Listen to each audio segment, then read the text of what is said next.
Hi, everyone. Thank you for being here. Like April said, my name is Jessie. I'm a student, have been for the last couple years now. But my interest in privacy actually started way before that. It happened to be one of the factors that I considered when I was weighing whether or not getting a college degree was right for me in the first place. And if it doesn't now, hopefully by the end of this talk, it'll make a little bit more sense why. We'll talk a little bit about what sort of information colleges collect, how they use that information, and some tips for anyone who wants to minimize their exposure. So let's jump right into what sort of information colleges collect. It all starts at the application phase. One of the first things you'll do is fill out a FAFSA form. This is the free application for federal student aid. This is a requirement for obtaining student loans, grants. A lot of scholarships will also ask you for this information. Some states, including the state that I live in, also make this a requirement to graduate from high school. And what this is going to do is it's going to link your tax records with your education records. And up until you turn 24, not only will it have your tax information, but it'll have your parents' tax information as well. Now, there's a couple exceptions to that. So if you're married, if you have kids, if you were an emancipated minor, then you might not have to provide your parents' tax information, but if those don't apply to you, chances are you'll have to. And the schools get all of the information that you provide on this form, including a section where they ask you to list the schools that you want to make your information available to. And what they found is that a lot of students will actually rank that list. They'll put those schools in order of preference. And schools have been known to make admissions decisions based off of that. If they fall very low on the list, you might not get admitted at all. Or if they're high on the list, you might get admitted, but they might not offer you as much financial aid. They might also want your SAT and your ACT scores. When you provide them with that report, it'll include your birthday, your sex, your high school, and the date and location of your testing. And of course, your scores can affect admissions decisions. For me, I was a little bit older when I first enrolled in college, so I didn't need to do this part. Those scores were already a little bit outdated. So instead, I just had to take a few placement tests. So if you don't want to provide those scores, then you can always reach out to the school and see if they'll let you take a placement test instead. Your application is going to be different for every school, but a lot of your demographic information will overlap with what you put on your FAFSA form. Besides that, they'll probably want to know a little bit more about your background and about your goals and how they fit into that. And then after you get admitted, while you're a student, they're going to continue to collect information about you. And I'm sure you can probably guess what some of that information looks like. They want to keep track of your grades, your achievements, any disciplinary action, even in some cases, your online habits. If you're involved in any organizations or study groups, you'll probably have to download extra software like messaging services to keep in touch with them. And all of those extra applications are going to also collect information about you. And it's really up to the school how they want to handle approving software and to what standard of security that needs to live up to. Your professors are given pretty broad discretion when it comes to requiring software of their students for classes. I've had to download things like text editors for coding classes. Another very common one is proctoring software. There's a few different ones, but what this will do is it'll make it so that you can't access any other applications or browser tabs besides the exam that you're taking. And you can see in this screenshot here, Canvas has its own built-in proctoring software. So what this allows your professor to see is how long you spend on each question and if you move to any browser tabs while you're taking this test. Now, if that seems a little invasive to you, There are some browser extensions that you can use that will prevent Canvas from being able to see if you're moving between tabs. A forensic investigator would probably still be able to see that something is blocking that, but it shouldn't show up on Canvas like this. It's available to you if you want it. But really, they're going to chalk this level of monitoring up to ensuring academic integrity. They want to make sure that students get the grades that they deserve. And when you're in person and they can see you taking a test on paper, it's a lot easier than when you're virtual and they can't necessarily see all of that. So they're going to use these extra tools to help them out. They might also be interested in your employment status. So, for example, for me, I'm in an apprenticeship, so my school and my employer freely shares information between each other. So my employer knows my schedule, how much I'm paying, how I'm doing in my classes. They can even share information like what my stress levels are like during exams and if that's affecting my work. I mean, of course, they would only know that if I told them, but if that level of sharing sounds invasive to you, then maybe that's something that you want to consider when you think about whether or not you want to go to school and work at the same time and how much of that activity you want to share between either party. Now, when we talk about how they use their information, there's going to be a few different laws that will sort of serve as guiding principles. Now, I'm not a lawyer, so if you want more information about these laws specifically, I would recommend maybe going to the source. I've included a couple links to these at the end, so you can find that there. This is just based off of my understanding from what I've read. The big one here is this federal law, the Family Educational Rights and Privacy Act. This is supposed to protect student information while they're in school. And this only applies to schools that accept funding from the Department of Education. So if you go to a private school, this might not apply to them, although many private schools do still accept funding from the Department of Education. And this grants rights to your parents to protect your privacy up until you turn 18 or enroll in college. And then those rights transfer to you. You have the right to access your educational records. You also have the right to seek to change those. So your school does not have to change anything. They're only required to hear you out about it. And if you and your school disagree about some of the accuracy of your information, you have to request a hearing and defend your position, and they can still decide not to change anything. And sometimes different schools will have their own policies that require you to request changes within a certain period of time, and you can find their FERPA policies on their website. You should also have control over how your information is shared, except in certain circumstances, and there are plenty of exceptions. We'll go over that in the next couple slides. There's even more exceptions than these. For example, if you're involved in disciplinary action, that might still be reported to your parents, especially if it involves underage drinking. Also, if a faculty member overhears or otherwise personally comes across information about you, even if it's in your student record, then that might not be protected under FERPA anymore. And that's true whether or not you live on or off campus. If you live on campus, there might be higher levels of monitoring. But even if you don't live on campus and a faculty member comes to find out information about you, they can probably share that however they want. One of the big exceptions is this first one here. School officials can access your personally identifiable information as long as they have legitimate educational interest in it. Now, the school gets to define what these terms mean. A school official can include any of the staff at the school, and it can also include anyone that they've outsourced their work to.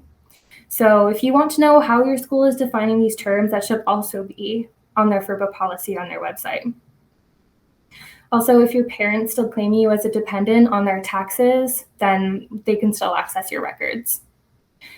Now, there's one big one that I didn't put on this slide here, and that's directory information. This is what gives your schools the ability to publish yearbooks and student activities on their website. So this is information that the school doesn't need your consent to give out. This information that's not deemed to be private or harmful to you if it were to be released. And that can include any of the information on the left side of this slide here and more. Your school gets to decide what they consider directory information. There's a couple things that they're not supposed to include, such as your social security number. But in 2012, the circumstances expanded so that your social security number, your grades, and other private information can still be shared with evaluating and government agencies who can then reshare your information in ways that probably isn't going to be dictated by FERPA if they're not an educational agency. So you can find out how to opt out of sharing your directory information and sharing your information with military recruiters and what the deadline is to do that by on their website. It might be difficult to find. I know it was difficult to find on my school's website. So if you're having a hard time with that, you could also probably contact the Office of Records and Registration, and they should be able to help you out. Now, before we move on, I think that it's worth noting some laws that may or may not apply in addition to this federal one here. There might be some state laws that also protect student privacy that might be applicable here. It's also very common for schools to ask for certain vaccination records, but it's important to keep in mind that schools are not medical facilities, so HIPAA laws may not apply to them. Some states also have laws that protect your public library records. Many of them do consider your library records to be private information, but that only applies to public libraries. If your school has a private library, they might not fall under that. If you're involved in any registered student organizations, those may not be subject to FERPA. So they could probably share the information that you give them however they want. Hopefully they have a privacy policy. You can check with them on that. But these are student-run organizations that we're talking about here. International laws might also apply. For example, if you're residing in Europe, you might get some additional privacy benefits there. But that only applies to the time that you're physically there. The moment you come back to the United States and continue to share information about yourself, you probably won't be protected by those European laws anymore. It goes back under FERPA at that point.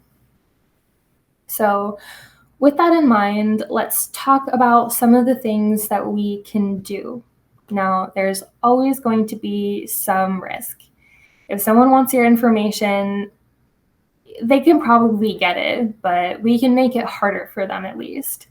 Nothing's perfect, but we can have some peace of mind in the case of the data breach by following some of these steps. That's what the first few bullet points are about.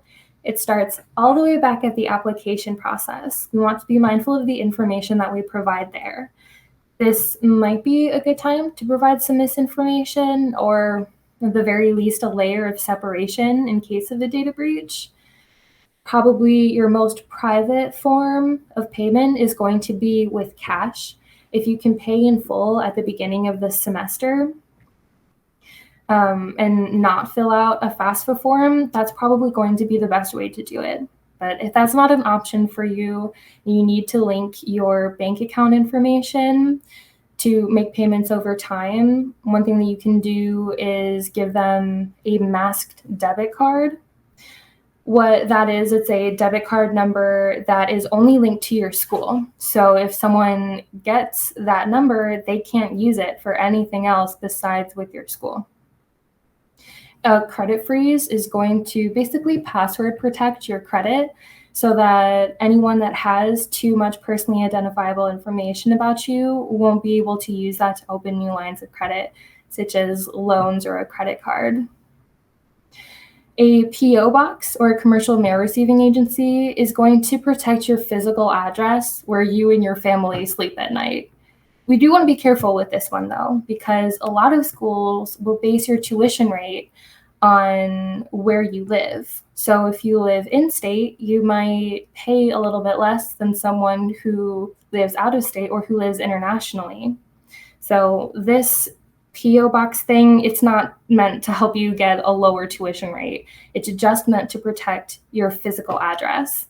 So your school might require you to provide your residential address, but then you should be able to go into your profile after that and change it to a PO box after they set your tuition rate. A voice over IP number is going to protect your phone number, and it will also protect you in the event of a SIM swapping attack. They won't be able to take over your phone. When we choose what sort of classes we want to take, there's going to be some additional, things that we want to keep in mind in regards to our privacy. If you prefer in-person classes, then like I said before, there's probably going to be higher levels of monitoring on campus. You'll also probably have to use the school's public Wi-Fi. But the nice thing about taking in-person classes is that you're not necessarily creating this big digital trail about your online habits like you would if you were taking fully virtual classes. If you do prefer virtual classes, you can choose between synchronous or asynchronous classes. In a synchronous class, that means that you're going to be meeting with your class and your professor regularly. So you'll probably have to download teleconferencing software for that. You will probably also have to download proctoring software for tests and exams, messaging services for keeping in touch with your groups for group projects. If you don't like doing any of that stuff, asynchronous classes might be a good option for you because you're doing your classes completely independently. You're probably not going to have group projects or proctored exams or anything like that. When it comes to protecting our digital devices, if you don't like using your own personal device, a lot of schools will have laptop scholarships, so you can probably borrow a laptop for the semester from your school. Regardless of whether or not you use your own device or use the school's device, you probably want to use a VPN, especially if you're going to be using your campus public Wi-Fi. You also probably want to use unique passwords. Now, your school is going to manage your accounts. So chances are you're going to have one master password for all of the services that they offer you. But when you're going through those and looking through your privacy settings and adjusting them to your preferences, it might also be worth it to see if they allow you to reset your password for that service specifically, and do that whenever possible. If you can use a password manager, it's going to be a lot easier to keep track of those. And it'll also provide you with passwords that are much more unique and secure than anything you could remember. Two-factor authentication is also going to help protect our accounts. You can use a software or a hardware token. That's probably going to be your best bet. If they don't offer those, you could have a code sent to you. It's better than not having two-factor authentication, but whenever possible, in my opinion at least, the software or hardware token is probably going to be your most secure bet. Now, I also talked a lot about additional software that you might have to download. If that does apply to you, I'd recommend only using those for school-related things and then deleting them at the end of the semester. If you are required to download things like proctoring software that you don't want on your personal device, I know I didn't, you can use a virtual machine and download it on that, put a VPN on that. It will make it so that when you kill that session, it'll delete your information, and it also protects your physical machine. And you can still save your work off of it. It's just going to offer you some additional privacy and security there. Now, there's a couple things that I didn't mention on this that might be good to keep in mind. I'd say maybe just don't give them information that they don't ask for. I'll give an example from my personal experience. When I went to my career services office to get some feedback about my resume, they were very helpful. They provided some really nice tips for me. And then afterward, they went on to post my resume publicly on their job board site. And I don't say that to call anyone out or anything. I'm sure that they thought that what they were doing was very helpful. I just say that more as a learning lesson, that any information that you provide to them can be made public. So if we operate under the assumption that any information will be made public, it will probably help you out in the long run. But even if we do everything on this list here, our biggest area of exposure is still probably going to be our social media accounts, the things that we choose to post publicly about ourselves. So if you are a social media user, it'd probably be a good idea to just review your activity and make sure that you're comfortable with the information that you've made public. I would also maybe look into how these social media services collect your information outside of what you decide to post, how they collect information about your online habits. And then go back through your old posts as well and make sure that they're still current. Our views don't always age well, and they change as we grow. So just go back through your old posts and make sure that they still reflect your views. So I hope that some of this information was new or relevant to you. Even if you're not going to college, maybe you have a child or a grandchild that is or is going to, and these are the sorts of things that they're going to have to deal with when they go. So if you have any questions, you can message me on Discord. You can find these slides. BSides, I believe, is going to be making them available, but if not, you can always reach out to me either on Discord. You can also find me on LinkedIn, and I'd be happy to share these slides with you.